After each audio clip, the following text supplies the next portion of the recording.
برای کار به روسیه آمدید. قدم‌های اولین شما. در فرودگاه مقصد تشریف را در کارت مهاجرت قید نمایید.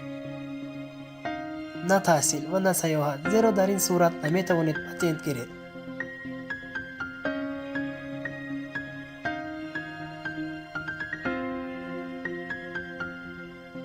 باید در دوام 15 روز از قید مهاجرت گذشت.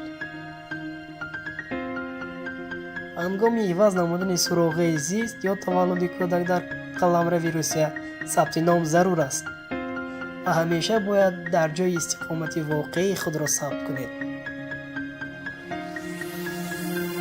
برای از قید گذشتن حجت‌های زیرین لازم است: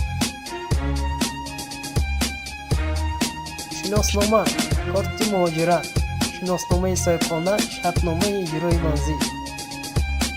صاحبخانه باید در مرکز مهاجرت ورقه آگاهی را درباره ورود شما پر کند.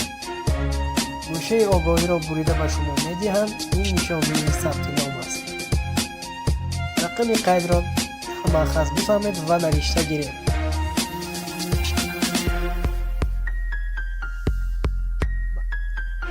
قاعده های بود و باش شهروندان خارجی در روسیه.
از این خاطر به روسیه برای کارکنی آمدید. پتنت گیرید و شرطنامه مهنتی بندید.